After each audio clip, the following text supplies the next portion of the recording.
Aku tidak pernah membayangkan bahwa malam itu akan menjadi malam yang membelah hidupku menjadi dua, sebelum dan sesudah. Bau alkohol menusuk hidungku begitu kuat sampai membuat kepalaku pusing. Lampu putih di UGD terlalu terang, seolah ingin memaksa mataku yang lelah untuk terus terbuka, untuk terus sadar bahwa putriku sedang berjuang antara hidup dan mati. Di hadapanku, Nadira terbaring tak bergerak.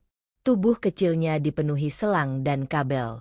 Mesin di samping tempat tidurnya berbunyi pelan namun teratur, seperti detak jam yang menghitung sisa harapanku. Tanganku gemetar hebat. Aku mencoba menggenggam tangan Nadira, tapi jarum infus membuatku takut menyentuhnya terlalu kuat. Kulitnya dingin. Terlalu dingin untuk anak berusia 7 tahun yang biasanya selalu hangat dan penuh tawa. Dadaku terasa sesak. Napasku pendek-pendek. Aku menelan ludah berkali-kali, mencoba menenangkan diri, mencoba menjadi ibu yang kuat seperti yang selalu kujanjikan pada diriku sendiri. Dengan tangan yang masih bergetar, aku mengambil ponsel dari tas. Nama Rizal muncul di layar. Suamiku. Ayah Nadira. Aku menekan tombol panggil. Tidak diangkat. Aku menelpon lagi. Dan lagi. 1 kali. 2 kali. 5 kali.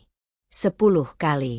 Aku tidak menghitungnya lagi, tapi layar ponselku menunjukkan panggilan tak terjawab lebih dari 12 kali. Setiap detik terasa seperti pisau yang mengiris hatiku perlahan. Akhirnya, setelah aku hampir putus asa, panggilanku terangkat. Ada apa sih? Ayu? Aku lagi sibuk.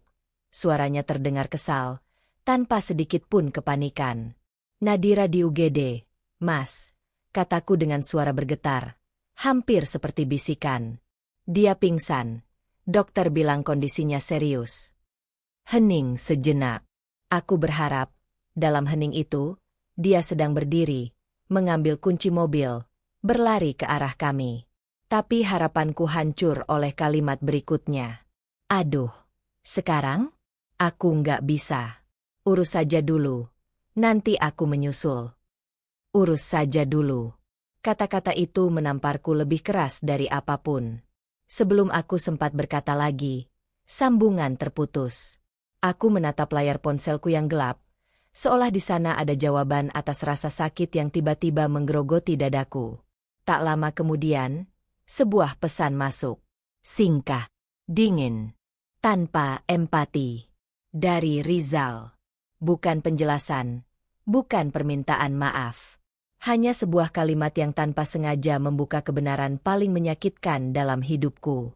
Aku tahu saat itu juga, dia sedang bersama Laras. Gundiknya. Perempuan yang selama ini hanya ingin ku percaya sebagai rumor, sebagai ketakutanku sendiri. Kakiku terasa lemas.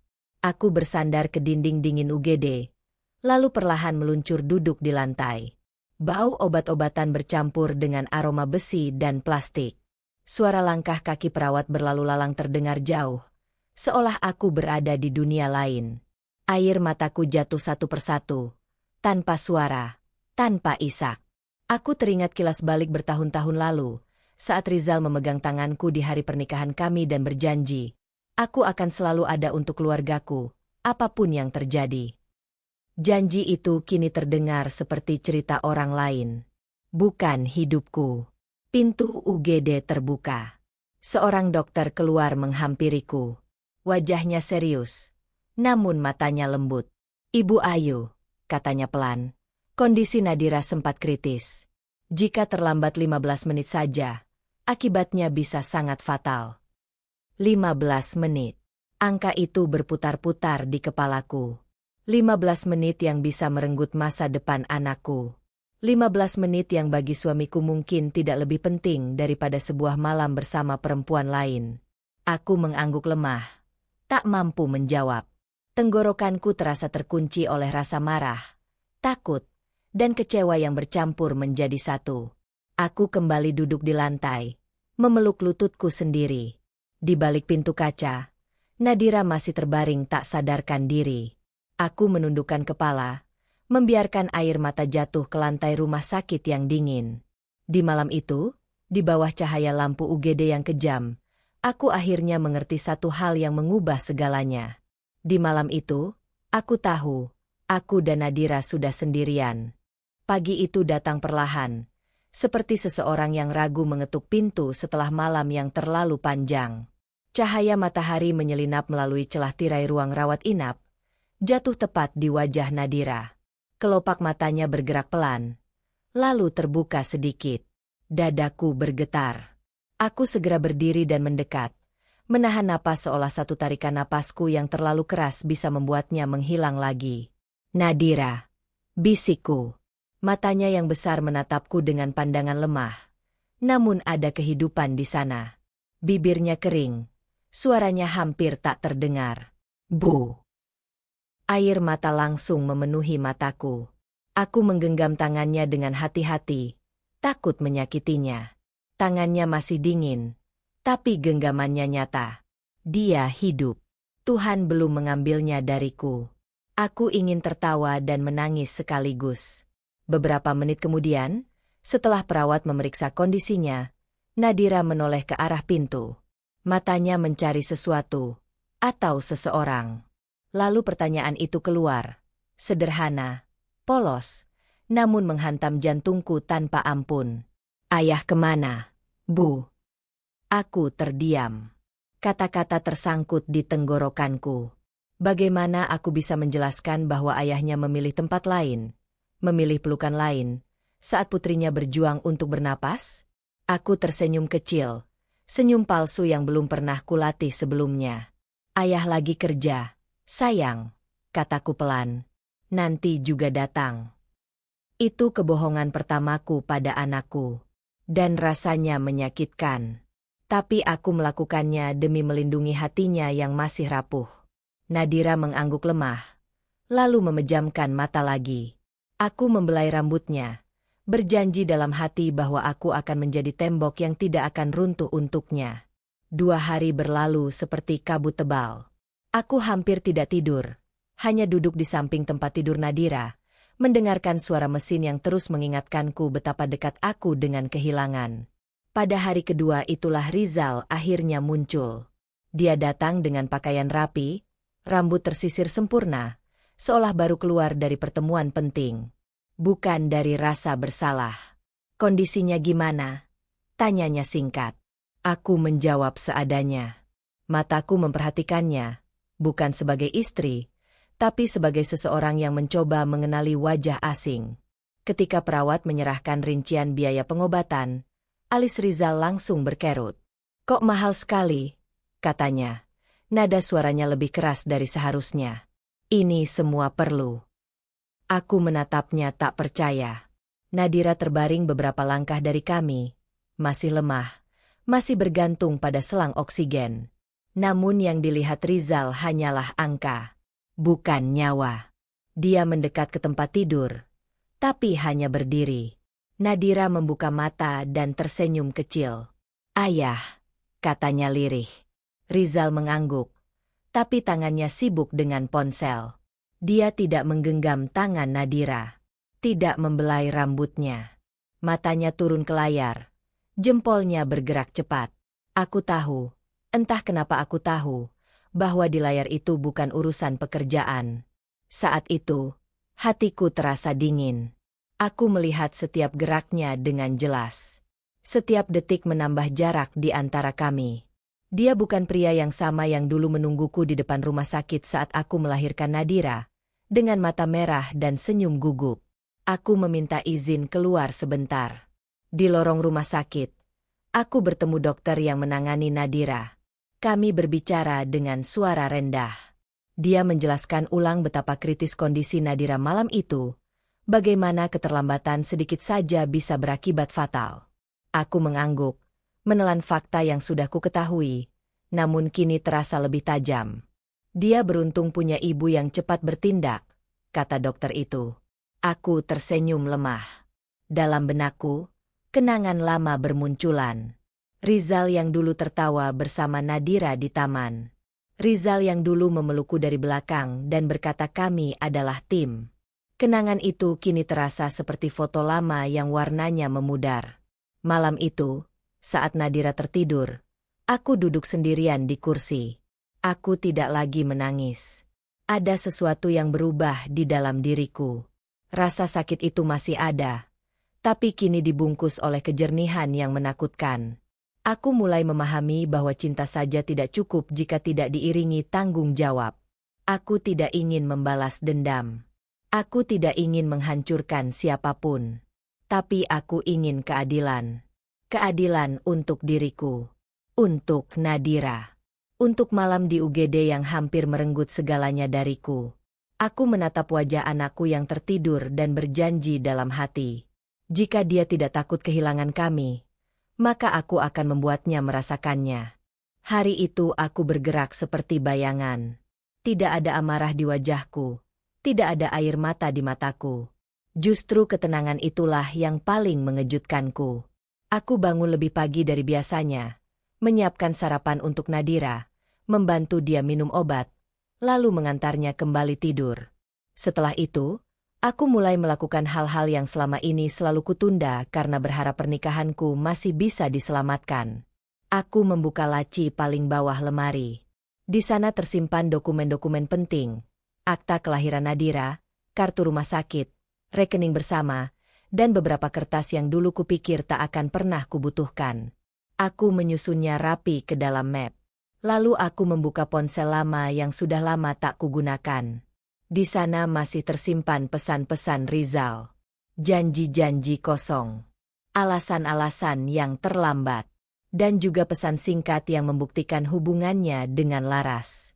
Aku tidak membaca semuanya. Aku hanya memastikan bukti itu ada. Nyata. Tak terbantahkan. Rizal, di sisi lain, menjalani harinya seperti biasa. Dia berbicara seolah semua masih di bawah kendalinya. Nada suaranya percaya diri, bahkan saat kami nyaris tak bertukar kata. Baginya, aku tetap istri yang akan bertahan, yang akan memaafkan. Dia tidak tahu bahwa setiap langkahku kini punya arah. Sore itu, aku membawa Nadira ke rumah ibu. Aku mengatakan padanya bahwa ini hanya sementara, agar Nadira bisa beristirahat dengan tenang. Ibu tidak banyak bertanya. Tatapannya penuh pengertian, seolah dia melihat sesuatu di mataku yang belum sempat kuucapkan. Nadira memelukku erat sebelum masuk ke dalam rumah neneknya. "Bu, nanti jemput Nadira." "Ya," katanya pelan. Aku tersenyum dan mengangguk. "Pasti." Malam mulai turun ketika Rizal pulang. Aku tidak ada di rumah. Tidak ada lampu yang menyala. Tidak ada suara televisi. Tidak ada tawa kecil Nadira yang biasanya menyambutnya. Rumah itu sunyi. Terlalu sunyi. Aku tahu momen itu akan datang. Aku membayangkannya berdiri di ruang tamu, memanggil nama anaknya sekali, dua kali, lalu mulai merasa ada yang salah. Ponselku bergetar. Namanya muncul di layar. Aku mengangkatnya dengan tenang. "Ayu, kamu di mana?" Suaranya mulai terdengar tegang. "Nadira di mana?" "Nadira aman," jawabku pelan. "Dia bersama orang yang benar-benar menjaganya." "Kamu maksud apa?" Napasnya terdengar cepat. "Ini bukan lucu, Ayu." "Aku tidak bercanda," kataku. "Aku hanya ingin kamu merasakan satu hal yang selama ini kamu anggap sepele." Dia mulai panik. Aku bisa mendengarnya berjalan mondar-mandir, membuka pintu, menutupnya lagi. Lalu aku mulai berbicara. Suaraku tetap rendah, tetap terkendali. "Ingat malam di UGD?" tanyaku. "Saat anakmu terbaring tak sadarkan diri, dan aku meneleponmu lebih dari 12 kali." Dia terdiam. "Ingat apa yang kamu katakan?" lanjutku. "Kamu bilang kamu sibuk. Kamu bilang aku harus mengurusnya sendiri." "Nadira hampir mati malam itu, Rizal," kataku, setiap kata keluar perlahan, tepat sasaran. "Dokter bilang 15 menit saja bisa mengubah segalanya. Tapi kamu memilih berada di tempat lain, dengan perempuan lain." "Ayu, aku bisa jelaskan." Suaranya mulai pecah. "Aku tidak butuh penjelasan," potongku. "Aku sudah hidup dengan akibatnya." Aku mendengar sesuatu jatuh. Entah ponsel, entah harga dirinya. Suaranya berubah, tak lagi penuh kendali. Untuk pertama kalinya, aku mendengar ketakutan murni dari mulutnya. Kamu tidak berhak melakukan ini, katanya dengan nada hampir menangis. Aku ayahnya. Menjadi ayah bukan soal status, jawabku. Tapi soal hadir. Dan kamu tidak ada. Di tengah kepanikannya, aku tahu dia mulai menyadari hal lain. Laras tidak menjawab teleponnya. Pesannya tak dibalas. Saat segalanya goyah, perempuan itu menghilang. Bukan karena cinta, tapi karena tidak ada lagi yang bisa diambil. Rizal tertawa kecil, pahit, lalu suaranya berubah menjadi isak. Tangis itu bukan karena Nadira, bukan karena aku. Tangis itu lahir dari rasa kehilangan kendali.